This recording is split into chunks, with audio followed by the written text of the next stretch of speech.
நமக்கு தெரியாது ஆக்சுவலா அது இனிமே தான் பார்க்கணும் நம்ம.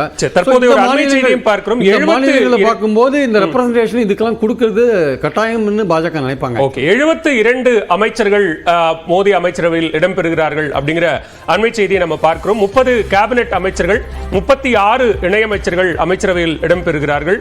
மொத்தம் 72 அமைச்சர்கள் மோடியினுடைய அமைச்சரவையில் இடம்பெறுகிறார்கள் அப்படிங்கிற அண்மை செய்தியை நம்ம பார்க்கிறோம். 30 கேபினெட் அமைச்சர்கள், 5 தனி பொறுப்பு இணையமைச்சர்கள் இடம்பெறுகிறார்கள். அதே போன்று 36 இணையமைச்சர்கள், MOS 36 பேர் இணையமைச்சர்களாக அமைச்சரவையில் இடம்பெறுகிறார்கள் அப்படிங்கிறதையும் பார்க்கிறோம். கிட்டத்தட்ட அரவிந்த் நீங்க தொடக்கத்துல சொன்ன அந்த நம்பர் அப்படிங்கிறது கிட்டத்தட்ட ஒரே ஒரு விஷயம். நீங்க அந்த குறைகிறது கூட்டுறது பத்தி கேட்டீங்க. இனிமே அதுக்கான வாய்ப்புகள் ரொம்ப குறைவு.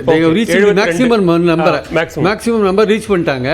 இனிமே வந்து ஏதாவது அமைச்சர்கள் வந்து ஒரு அண்டர் பெர்ஃபார்மன்ஸ் பிரச்சனைகளை மாற்றினா தான் கைட்டு விடுவாங்களே தவிர மற்றபடி இது அப்படியே தான் நீடிக்கிறதுக்கான வாய்ப்பு இருக்கு. ஓகே அரவிந்த், இல்ல 82 வரைக்கும் போலான்னு நினைக்கிறேங்க. 72 தான் வந்து 82 வரைக்கும் போலான்னு நினைக்கிறேன். சோ இன்னும் ஒரு 10 இடங்கள் வந்து இன்னமும் காலியா தான் வச்சிருக்காங்க. சோ பிரைம் மினிஸ்டர் பிளஸ் 82 நினைக்கிறேன். சோ இப்ப வந்து பிரைம் மினிஸ்டர் பிளஸ் 71 தான், 72 இல்ல, பிரைம் மினிஸ்டர் பிளஸ் 71 நினைக்கிறேன் இப்ப கேபினட் இந்த காம்போசிஷன். சோ இன்னொரு சுமார் 10 இடங்கள் காலியாக தான் வச்சிருக்காங்க. என்னன்னா இந்த கூட்டணியில் ஏதேனும் சச்சரவுகள் ஏற்பட்டால், அதே போல பாஜக கட்சிக்காரங்க இல்ல யாராச்சும் அகாமடேட் பண்ணணுங்கிறதுக்காக ஒரு 10ங்கிற ஒரு வந்து கேப் வச்சிருக்காங்க. பொதுவா பிரைம் மினிஸ்டர் எடுத்துக்கிட்டோம்னா, நரேந்திர மோடியோட ஸ்டைல் ஆஃப் ஃபங்க்ஷனிங் எடுத்துக்கொண்டோம்னா, ஆட்சி அமைக்கும் போது மேக்சிமம் 60 நபர்கள் கொண்ட அரசாங்கத்தை அமைப்பாரு. அதே போல 2 வருடங்கள் கழித்து கேபினட் எக்ஸ்பேண்ட் பண்ணும்போது சுமார் 75ல இருந்து 80க்குள்ளார, போன முறை 77 மேக்சிமமா வச்சது வந்து 77 வச்சிருந்திருக்காரு 2021ல கேபினட்ல. இப்ப 72 வச்சிருக்காரு. சோ இவரோட மேக்சிமம் கவுண்ட்ல இன்னும் 5 அகாமடேட் பண்ண முடியும். சோ ஓவராலா பார்த்தா இன்னும் 10 அகாமடேட் பண்ண முடியும். சோ இத இன்னும் வேக்கண்டா தான் வச்சிருக்காங்க. அது கூட்டணி கம்பல்ஷனுக்காக பொறுத்து பார்க்கலாம். இதுல இருந்து பிளஸ் என்னன்னா, இதுல இன்னும் நம்ம என்ன பார்க்கணும்னா, இதோட கம்யூனிட்டி வைஸ் பிரேக்கப்பும் பொதுவா பிஜேபி வந்து இது அரசு அமைக்கும் போது கேபினட் ஃபார்ம் பண்ணும்போது கம்யூனிட்டி வைஸ் பிரேக்கப்பும் கொடுத்திருப்பாங்க. அந்த பிரேக்கப் இருந்தா நம்ம இன்னமும் கொஞ்சம் விவாதிக்க நல்லா இருக்கும். நிச்சயமா தொடர்ந்து பேசலாம் அரவிந்த். தற்போது இன்னும் சற்று நேரத்தில் நரேந்திர மோடி தற்போது ஜனாதிபதி மாளிகைக்கு வருகை தர இருக்கிறார்.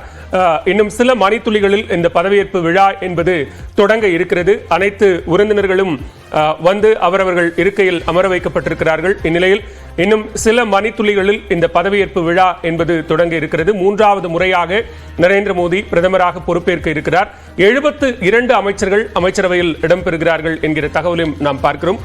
திரு ஸ்ரீராம் எப்படி பார்க்கிறேன்? நம்ம பேசிட்டு இருந்தோம், அந்த நம்பர்ஸ் கிட்டத்தட்ட ஒரு கிளியர் ஃபிகர் கிடைச்சிருக்கு. 72 பேர். உங்களுடைய பார்வை?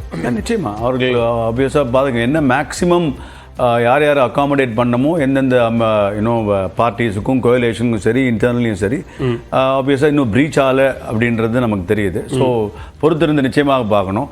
அண்டர் பர்ஃபார்மன்ஸ் மினிஸ்டர்ஸ் தான் ஒரு ட்ராப் ஆகிறதுக்கான வாய்ப்புகள் வருங்காலத்தில் இருக்கே தவிர மிச்சம் எந்த ரீசனையும் நானும் பார்க்கல. இது நிச்சயமாக ஸ்டேபிள் கவர்மெண்ட் கேபினட்டாக தான் நான் இதை பார்க்குறேன் அட் த மூமெண்ட் தான். ஓகே, திருப்பிரியன் உங்களுடைய பார்வை? 72 பேர் அப்படிங்கிறது நீங்க சொன்னீங்க, இது கிட்டத்தட்ட அந்த நம்பரை ரீச் பண்ணிட்டாங்க அப்படின்னு. அரவிந்த் 82 கூட ஆக வாய்ப்பு இருக்கு, ஒரு 10 பேர் எதிர்பார்க்கலாம் அப்படின்னு சொல்றாங்க. 543ல 15% வரையும் போகலாம், 81 82 வரையும் போகலாம். அரவிந்த் சொன்னது கரெக்ட் தான். அது இன்னும் 10 பேருக்கு வாய்ப்பு இருக்கு. பட் நரேந்திர மோடி அந்த மேக்சிமம் லெவலில் ரீச் பண்ணுவாரா தெரியாது. அது ஒரு பாயிண்ட் இருக்கு. ஸோ இப்போ இருக்கிற இந்த காம்போசிஷன் இருக்கு இல்லையா, இது வந்து ஒரு ஐடியலான காம்போசிஷன்.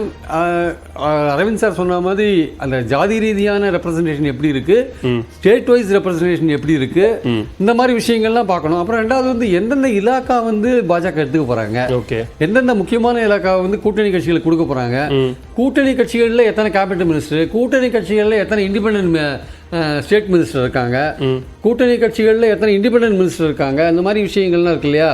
அதில் வந்து இன்னும் கொஞ்சம் ஒரு பேசுறதுக்கான வாய்ப்புகள் நிறையா இருக்கு. ஓகே, ஸோ அந்த மாதிரி விஷயங்கள் இலாக்காக்கள், அப்புறம் அந்த கேஸ்ட் பேஸ்டு அந்த எப்படி போயிருக்கு, அந்த காம்போசிஷன் எப்படி இருக்கு, அப்புறம் ஸ்டேட் பேஸ்டாக காம்போசிஷன் எப்படி இருக்கு, இந்த மாதிரி விஷயங்கள்லாம் கொஞ்சம் கிளாரிட்டி வந்த பிறகு இன்னும் கொஞ்சம்